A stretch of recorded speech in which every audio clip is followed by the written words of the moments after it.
A paz do Senhor Jesus, meus irmãos, tudo bem com vocês? Como tá nesse tempo aí de quarentena, né? Sei que não tá fácil não, mas eu venho fazer esse vídeo aqui para os irmãos para dar uma ajuda, né? E aos irmãos, aqueles que estão sem frequentar a escola bíblica dominical, e eu resolvi fazer alguns vídeos, né, com algumas aulas desse segundo trimestre, né? Nós estamos atrasados, é claro, né? Agora que eu estou conseguindo me adequar aqui, né? Tentei arrumar um jeito aqui para nós podermos passar esses vídeos, né, para os irmãos, né, dar essas aulas. E eu resolvi agora colocar e nós vamos fazer um resumo, né? Só até chegar, como nós estamos atrasados em várias aulas, então é só fazer um resumo, coisa rápida, para quando a gente chegar nas aulas atuais, né? Que são atuais, aí dá para a gente até fazer uma live, né? Fazer um debate com os irmãos aí ao vivo, né? Mais um pouquinho demorado, amém? Mas vamos lá então, vamos aprender aqui um pouco da nossa EBD. Então tá aqui a Escola Bíblica Dominical, a lição desse trimestre é a Igreja Eleita, né? A Igreja Eleita. Então a primeira lição, né, o resumo é Carta aos Efésios. Carta aos Efésios, saudações aos destinatários, né? Então esse é o primeiro que nós vamos aprender, esse resumo. Então, quero convidar você para ler, né, irmãos? Tá em casa aí, tá sossegado, né? Sei que às vezes tem alguns ou outros que podem até estar trabalhando, né? Eu estou trabalhando, né? Então trabalho um dia em home office, outro dia estou lá na empresa. Então eu sei que não é fácil também, né, nós se adaptarmos a essa situação. Mas abra a sua Bíblia, medite aí, né, na leitura, participe, né, mande perguntas, né?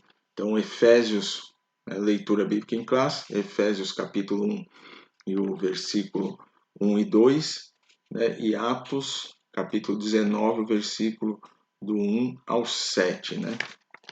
E nós temos a nossa verdade aplicada. Temos a verdade aplicada.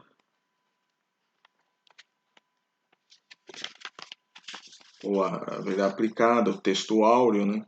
Então nós não vou estar entrando em detalhes nesses textos, né?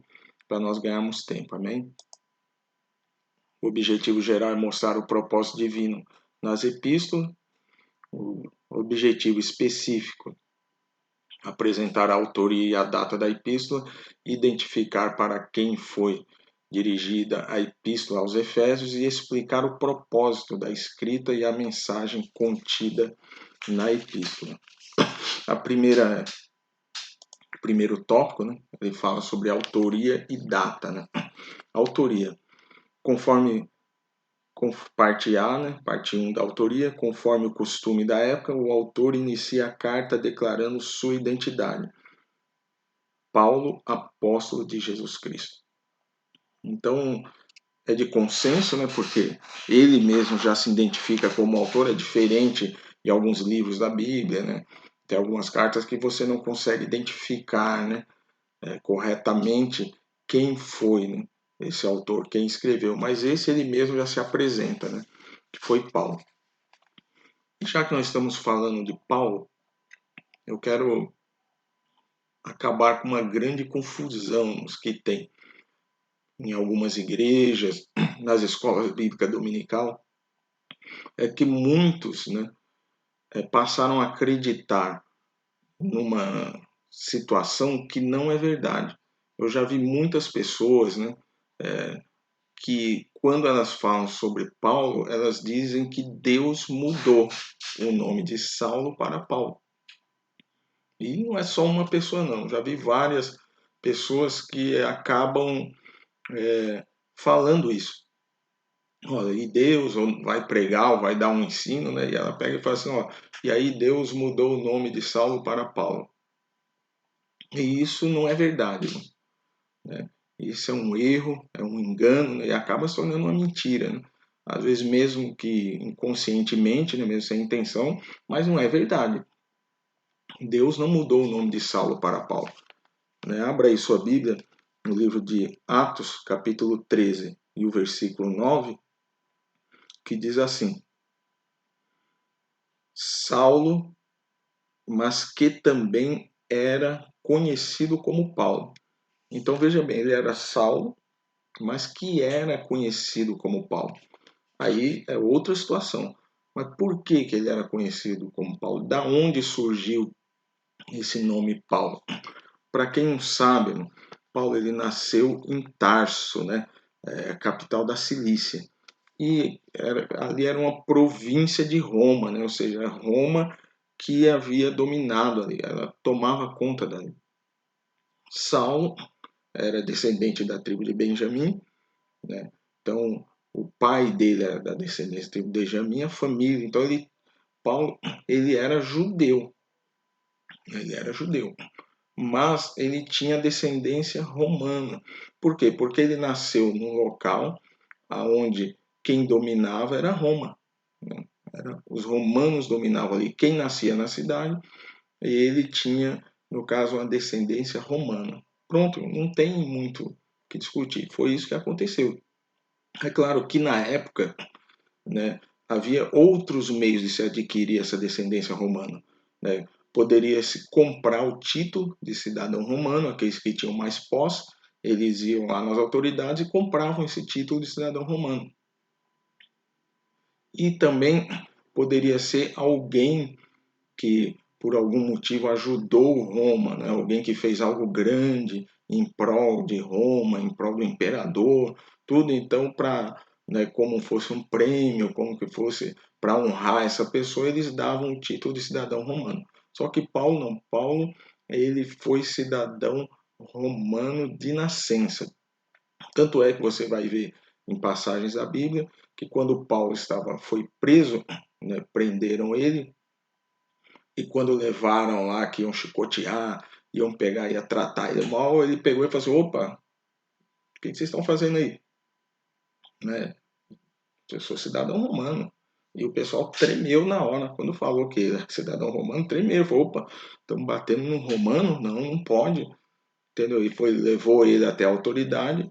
E lá ele se declarou: falou assim, sou cidadão romano de nascença. Então mudou-se a história. Né? Mudou-se a história. Então é só para esse resumo. Deus não mudou o nome de Saulo para Paulo. Né? Na realidade, Paulo, né, teve esse nome de Paulo por ter a cidadania romana. Era o nome romano dele. Na assinatura, o item 2 é assinatura apostólica. Então, ele diz: as 13 cartas de sua autoria, o apóstolo se identifica como Paulo, nunca como Saulo. Então, olha que interessante. Nas 13 epístolas dele, ele se identifica como Paulo. Por que ele se identifica como Paulo? Por que ele não se identifica como Saulo? É simples. Pense bem. Saulo foi chamado para anunciar o evangelho aos gentios. Então, caso ele se apresentasse como Saulo, ele teria já uma barreira logo de início, né? A pessoa já, esse cara nem é nem daqui, quem que é esse cara? Isso é um judeu. Então, ele aproveitou da sua descendência romana, né, da sua situação romana, né, ali de nascença, e ele começou a se apresentar como Paulo, né? Ou seja, ele tirou vantagem para anunciar o evangelho, ele tirou vantagem desse nome romano que ele tinha, que era o nome de Paulo.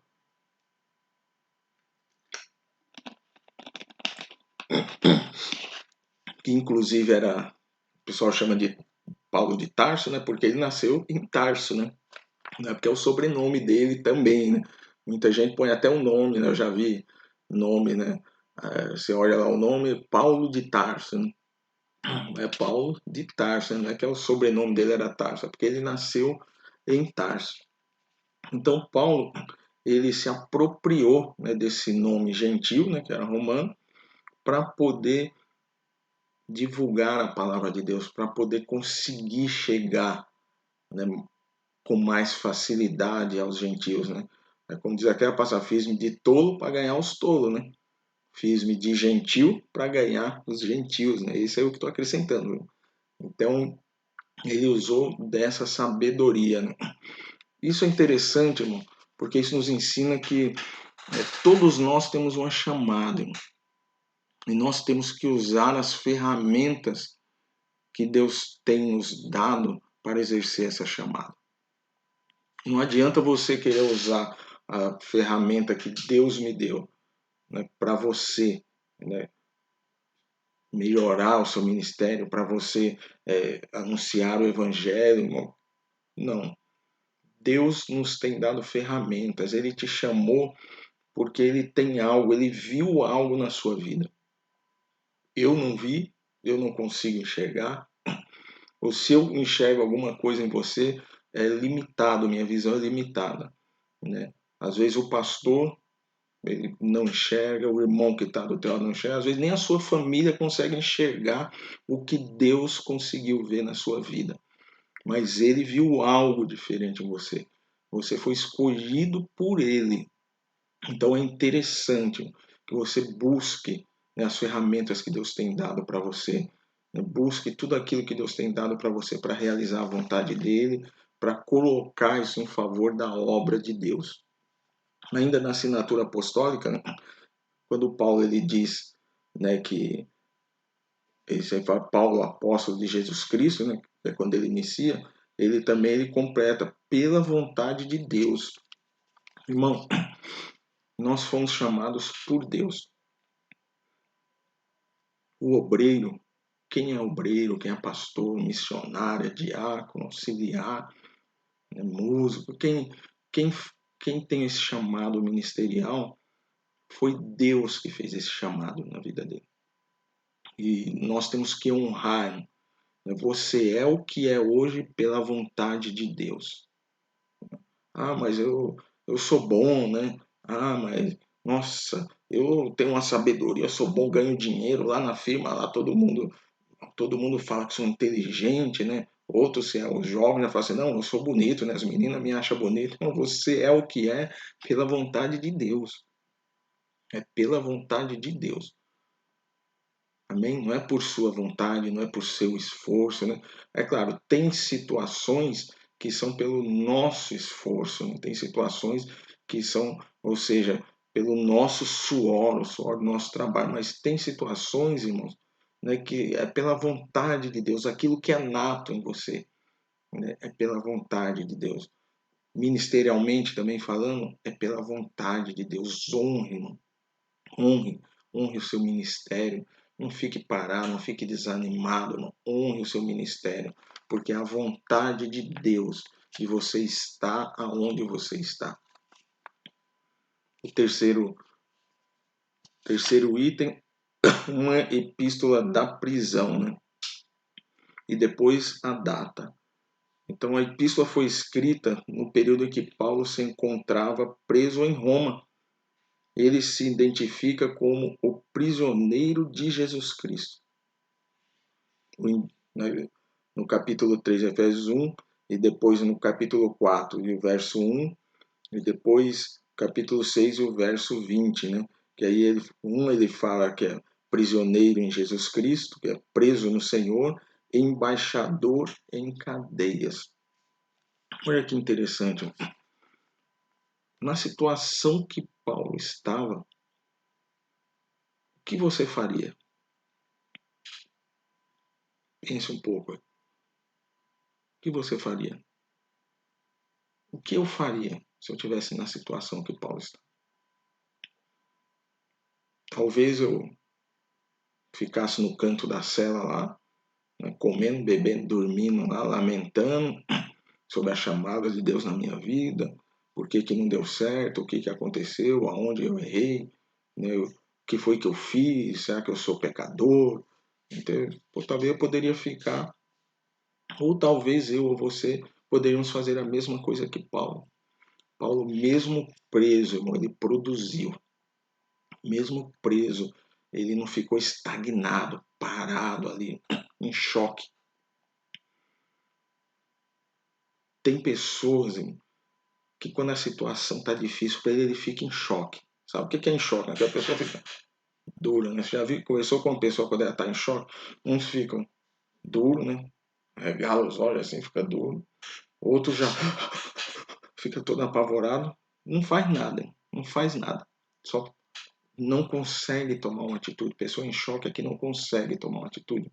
Muitas pessoas, na situação difícil, ela fica em choque, ela não consegue tomar uma atitude.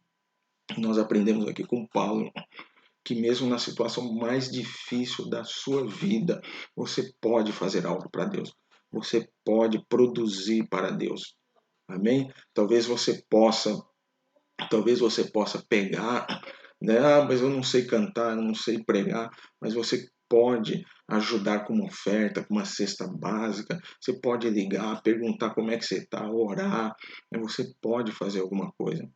Não fique parado, não fique em choque com essa situação, não fique estagnado. Deus te chamou para produzir, Deus nos chamou para que nós venhamos a produzir, amém? Que nós venhamos a dar fruto. E a data, né, de acordo com Atos, após realizar 3 viagens missionárias e implantar a igreja na região mediterrânea, Paulo esteve em prisão domiciliar, né? Ali mais ou menos entre o ano 60 e 62 depois de Cristo, né? Então esse é a parte, o primeiro tópico, né? Segundo tópico é o destinatário, né? Vamos falar sobre o destinatário. Ele começa sobre a cidade de Éfeso, né? Fundada por volta de 1050 a.C., tornou-se um centro político, né? Comercial e religioso da Ásia Menor, atual país da Turquia. Essa era a cidade de Éfeso, né? Eu não tive tempo de apresentar algo melhor para os irmãos, mas me perdoem, estou correndo aqui para ver o que a gente consegue ainda fazer para contribuir com os irmãos, mas seria interessante as imagens, para os irmãos conhecerem, colocar aqui as imagens, né, da cidade, como que era, né, que tem muito na internet. Então os irmãos me perdoem que não deu tempo, né, de eu procurar pesquisar e fazer, né, no caso, preparar aqui o slide. Amém? A religiosidade em Éfeso. Né? A cidade abrigava o templo de Ártemis, Diana, né? Deusa da fertilidade, construído em mármore. Então, ali dá 2 nomes, mas é um deus só, né? Que é Ártemis, que é um nome grego, e Diana, que é um nome romano. Né? O que acontece? Ali, o forte da cidade era a religião. Essa deusa, ela dominava toda aquela região. Então, o ganho da cidade era baseado nisso, nos santinhos que eles faziam na época, né, nos nichos, né, até aqui a lição, ela fala que a maior fonte de renda era o comércio de nichos de prata que eram vendidos no templo, vendidos ao redor do templo. Né? Até lembra, né, alguma coisa aqui no Brasil, né? Os irmãos entenderam a mensagem, né? Até lembram, né? Então, baseado nessa deusa, movia um grande comércio, pessoas ganhavam dinheiro, né? E quando Paulo começou a pregar ali naquela região, houve um grande rebuliço. Por quê? Porque ele estava lutando contra uma religião forte ali, né? Que eles tinham e o povo ganhava dinheiro em cima disso. Aí tem até aqui em Atos, né? Capítulo 19, no versículo 27.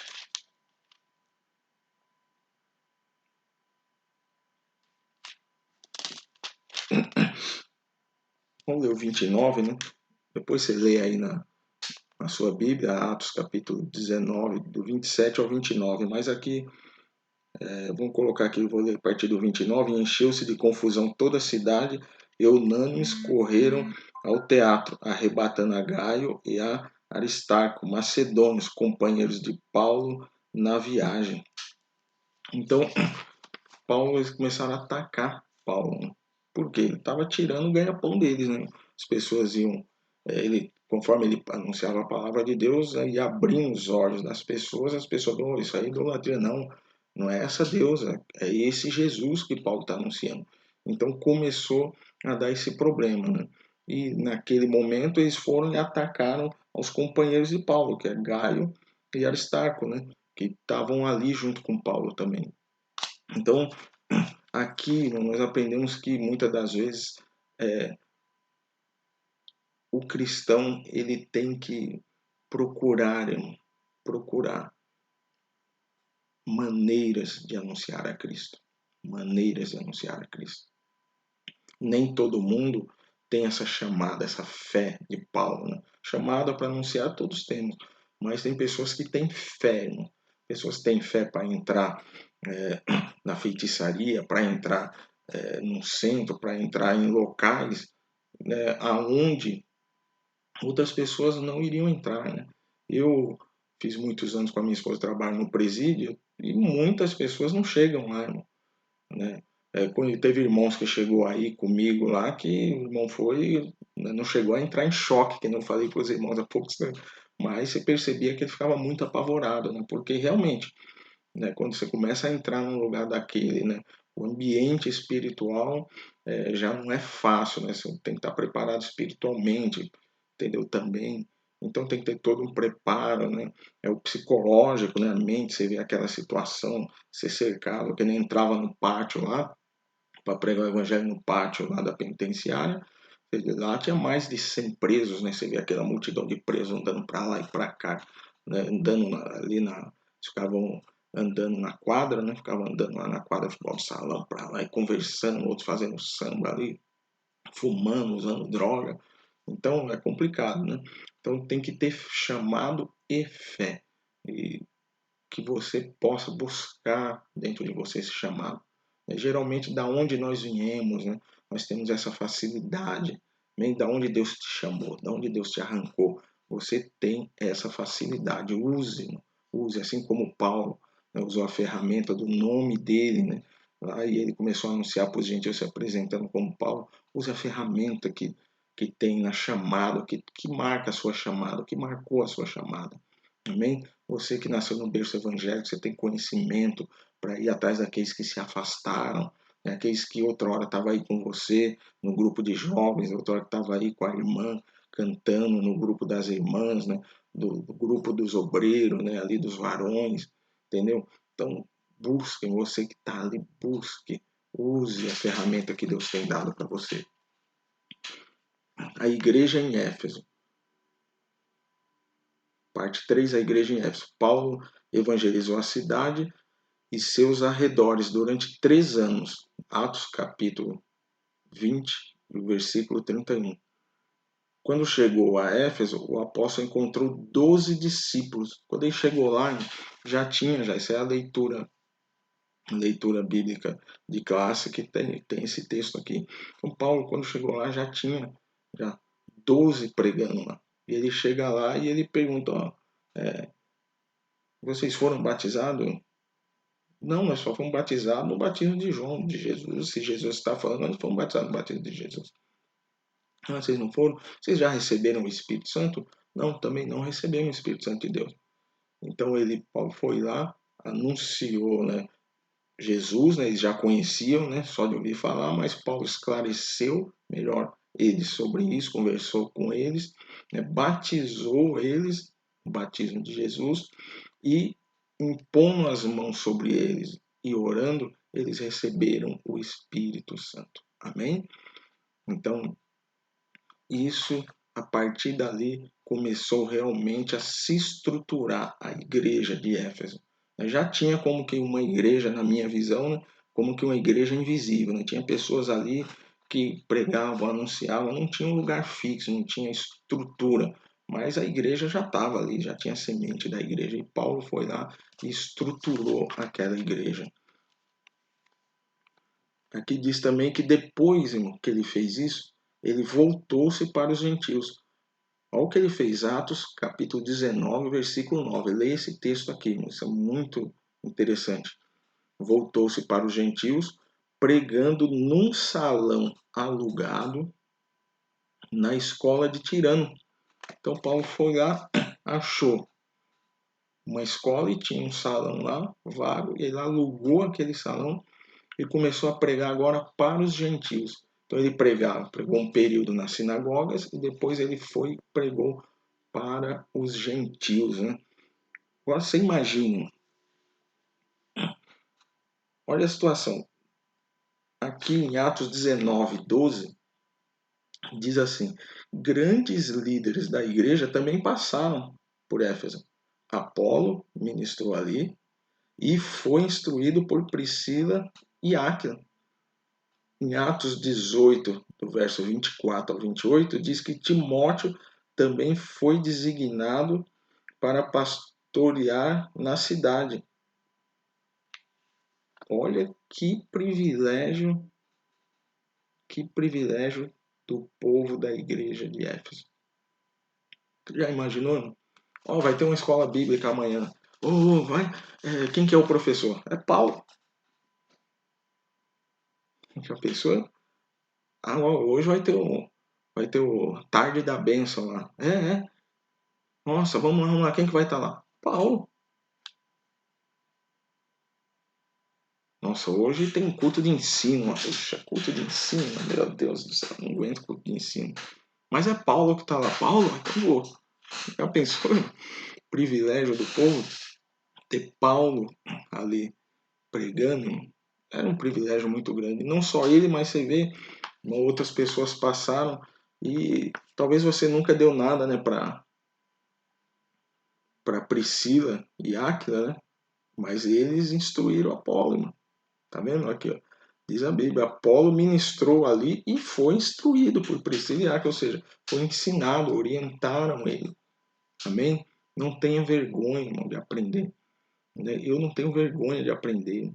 Qualquer uma pessoa, todos, irmão, todos, sem exceção, tem algo para ensinar. Todos. Nós aprendemos cada dia na igreja.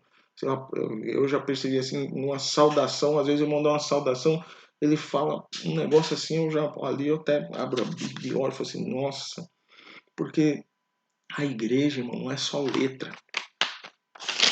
não é só letra, só papel, não.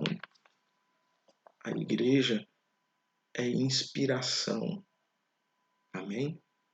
É inspiração. E Deus, o Espírito de Deus está sobre nós, irmãos. Ele movimenta a igreja, ele movimenta. Então, no louvor, Deus inspira um jovem, Deus inspira um irmão no louvor e edifica você. Numa saudação, uma palavra simples, irmão. Às vezes a pessoa, na simplicidade, traz uma revelação que o teólogo, o doutor, o mestre nunca imaginou, irmão. Nunca imaginou. E você olha aquilo, você fala assim, nossa, que coisa, olha, da onde que esse irmão tirou isso aí? Jesus. Porque, irmão, é Deus quem dá, irmão. Deus quem dá. E Ele quer dar para você também. Ele quer capacitar você também. Ele quer usar você. Amém? Não tenha vergonha de aprender. Busque aprender. Faça que nem Apolo. Né? Se você vai para apresentar algo, fique também e aprenda. Se você vai para ensinar, fique mais um pouquinho, tente aprender. Amém? Saudação epistolar. A saudação é a mais breve dentre todos os escritos de Paulo. Ele se dirige aos santos e fiéis em Cristo, né? Isto é, aqueles que foram separados e consagrados para ser propriedade exclusiva de Deus. Paulo os cumprimenta com as palavras graça e paz. Isso dá uma dor de cabeça tremenda, dependendo do lugar. Né? Olha, tem igreja que infelizmente as pessoas não estão preparadas. Né? Não estão preparadas. Tem igreja que se você não for sábio, irmão, você chega lá e na hora de saudar a igreja você falar graça e paz, irmão. Você vai olhar, é aquele que já tem um bigodão, já dá aquela torcida no bigode, já faz cara feia. O outro já abaixa a cabeça, meu Deus, quem que é esse? Bom, às vezes por causa de uma saudação, a pessoa já acha que, esse aí, a saudação que ele está pensando que, irmãos, a escola bíblica é para nós aprendermos, amém? Isso são coisas de homens, amém? Coisas de homens. Paulo usou uma saudação, né? Isso aqui não é que isso vai salvar, que isso vai levar para o céu, não, é uma saudação, um cumprimento que nem hoje nós usamos, um cumprimento que você usa, só que ele usou um específico e foi registrado numa carta, né? E nós damos importância, amém? E nós damos importância. E é bonita essa saudação. Mas se você chegar a depender da igreja, né, que tem outro costume de saudação, né, tem igreja que é a paz do Senhor Jesus, né, tem igreja a paz de Deus, né, tem igreja que é graça e paz, tem igreja que é só paz. É assim? Não, tem vários tipos de saudação em igrejas aí. Então, isso aí não vai levar para o céu, não. Tá bem? Isso aí não vai influenciar. Né? É um costume das igrejas e, claro, nós temos que respeitar, né? Mas também não é o fim do mundo. Bem, eu sou de uma época, não sou tão velho assim, né? Mas até há pouco tempo atrás, né? Era o que acontece? As igrejas só falavam, saudava a paz do Senhor Jesus. Se alguém falasse a paz, paz, irmão, nossa, irmão, já dava, esse irmão aí tá desviado. Só falar a paz, irmão. Ele não deu tempo de você falar a tua paz, Senhor Jesus, que é longo, né? Não fala paz, irmão. Ponto, antigamente já estava desviado. Os irmãos um pouquinho mais antigos sabem disso. Hoje não, hoje você só paz, irmão, paz, não paz, irmão, paz, paz, né? Hoje já ninguém fala paz do Senhor Jesus. Eu sei que ele está me saudando com a paz do Senhor Jesus. Amém? Mas que nós possamos ter sabedoria, né? Possamos ter entendimento, né, das coisas. É claro que, como o apóstolo Paulo, né, fiz-me de tolo para ganhar os tolos, né? Então a gente tem que ter sabedoria, né? Fiz-me de sábio para ganhar o sábio. E se eu vou numa igreja onde eu sei que a saudação deles é a paz do Senhor Jesus Cristo, eu vou lá e vou saudar com a paz do Senhor Jesus Cristo, mesmo que na minha igreja eu já estou habituado com graça e paz. Eu vou lá por respeito, por consideração, mas eu sei que isso não vai influenciar em nada. Amém? Só esse detalhezinho, né, para a gente poder caminhar, para a gente poder né, ter mais noção, né, da nossa situação, da realidade, né, que nós passamos hoje em dia e que, graças a Deus, a igreja evoluiu muito. A igreja evoluiu muito, né? E eu louvo a Deus que eu estou falando com os irmãos que são sábios, irmãos que buscam conhecimento. Amém? Chegando aqui no final do tópico 3, né? Então aqui tem o propósito da mensagem, que é meio longo, eu resumi aqui, né, de acordo com aquilo que o Espírito de Deus me inspirou também um pouco aqui. Então aqui Paulo, a lição diz, aparentemente a epístola não aborda nenhum problema específico, como em outras de Paulo, né? Em outras epístolas de Paulo. Porém, nos capítulos iniciais da carta, percebemos algumas ênfases que sinalizam a solução de certas questões. Por exemplo, havia novos convertidos que vinham do mundo helênico e praticavam religiões de mistérios e magia, mas que agora se reuniam com os santos em Éfeso. Não por acaso o apóstolo Paulo mostra àqueles crentes que Cristo está no controle do universo inteiro. Hein? Então, pessoas, às vezes, de outra religião, né? Não vou entrar no helenismo agora, porque é um negócio um pouco mais profundo, mas eu creio que em Éfeso, depois lá na frente, nós vamos tratar um pouco desse assunto mais aprofundado. Mas nos nossos dias hoje, pessoas que vêm, né, de outras igrejas, ou que vêm de outras religiões, né, uma pessoa espírita, então ela foi ensinada, irmão, com outros sentidos, né? E Paulo ali, ele quis dizer que Cristo está no controle do universo, ou seja, é Cristo. Por mais que um crê em um, crê no outro, crê no outro, fala assim, você está crendo, você crê nesse aí, você crê nesse Deus da fertilidade, você crê nesse Deus aí esse Deus da fertilidade, esse Deus da chuva, esse Deus do sol, você crê nesse Deus? Então, esse Cristo é o Deus que está no controle do universo. O que é isso? Ele falou, resumindo, é Deus quem governa. Eu não sei o que você está passando, não sei a sua vida, mas eu quero dizer para você nesse texto, é Deus quem governa. Deus nunca perdeu o controle da situação da sua vida. Engano seu, se você acha que você está sem rumo. Não. Busque a Deus. Busque a orientação de Deus. Você vai ver que tudo que nós passamos tem um sentido, irmão. É claro que decisões erradas da nossa vida nos fazem colher frutos amargos. Decisões erradas da nossa vida nos fazem colher frutos amargos. Mas mesmo assim, Deus está governando. Ainda Ele está governando.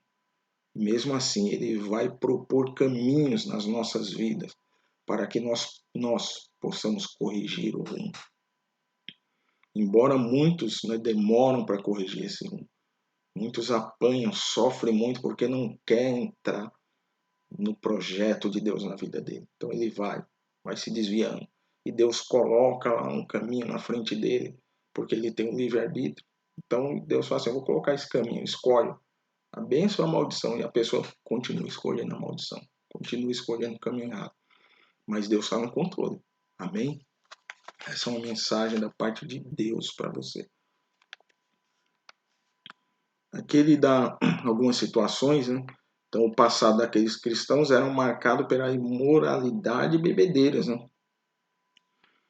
Eles deveriam adotar um novo estilo de vida em Cristo, né? Efésios 2, do verso 1 ao 10. Depois você medita lá. O que acontece? Embora a pessoa tenha um passado, embora a pessoa faça as coisas erradas, quando ela vem para a igreja, quando ela vem para Cristo, ela tem que adotar um novo estilo de vida. Amém? Infelizmente, muitos pastores estão indo pelo caminho errado, muitas igrejas.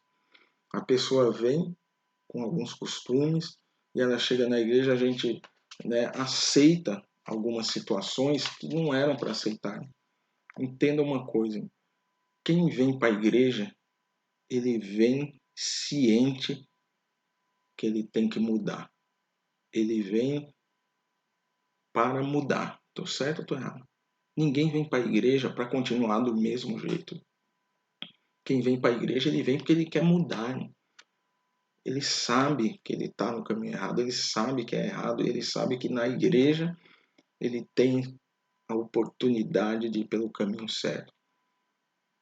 Amém? Estou certo ou não estou errado? Não estou certo? Ninguém vem para a igreja para ficar do mesmo jeito. Agora, nós nos enganamos e nós tratamos algumas pessoas que vêm para a igreja como que uma pessoa que continua do mesmo jeito. Em vez de nós tratarmos ela para que ela venha mudar, ensinarmos, orientar, dar um aconselhamento e falar assim, não, olha, isso aí não dá certo. Filho. Vai falar a real, ô varão, esse negócio aí tá errado, aqui na igreja não dá, filho. Você não veio para a igreja, você não sabia, você não veio, você não quer a bênção de Deus na sua vida, você não quer a salvação da sua alma, você não quer mudar. Ele vai falar que quer. Ele fala assim, então, esse é o caminho. Segue por ele. Amém? Infelizmente, muitas igrejas, há pastores que ele, para agradar, ele aceita algumas coisas na vida da pessoa e está errando, não faça isso. Amém? Mesma coisa os jovens, não faça isso. Chega alguém na mocidade, ele veio para mudar, ele viu algo diferente. Se for para ter a mesma situação que ele tinha lá fora, melhor ele ficar lá, ele prefere ficar lá. Mas se ele veio para cá é porque ele quer algo diferente. Amém? Esse é uma coisa que eu quero falar. E depois destaca-se ainda pela preocupação na unidade e paz. Né? Efésios 2, do 11 ao 18. Né? Por quê, irmão? Naquela época já existia, né, uma divisão entre os judeus e os gentios. Né? Foi até a discussão do primeiro concílio da igreja em Atos, né? Onde, e aí, o que vamos exigir dos gentios? Porque os que se convertiam ao cristianismo, que eram judeus, exigiam que aqueles que eram gentios se circuncidassem, né? Pegasse outros hábitos, né, do judaísmo, né? E teve uma reunião lá e o Espírito de Deus inspirou o profeta e trouxe a revelação de Deus para a igreja. Então, não precisava, né, cristão, aquele que aceita Cristo, que não é judeu, não precisa se circuncidar. Amém? Leia a palavra de Deus, procure ler o livro de Atos, você vai aprender muito, irmão. Então, o que acontece? Aí Paulo apresenta, né, o plano universal da redenção para ambos, né, que é em 2, Efésios 2, do verso 11 ao 18. Então ele fala que não, o plano de Deus é para todos, tanto para judeu como para gentil. Amém? Ele busca a unidade e paz. O cristão tem que buscar a unidade e paz. Né? Tem gente que gosta de ver o negócio pegar fogo, né? Aí o negócio, quando tá comendo lá, às vezes uma discussãozinha, o cara tá, é isso aí vem, vai. Parece tinha aqueles desenhos, né, que fica lá uns diabinhos de um lado, do outro, vai, e o outro anjinho, não faça isso, o outro, vai, e o anjinho, não faça isso.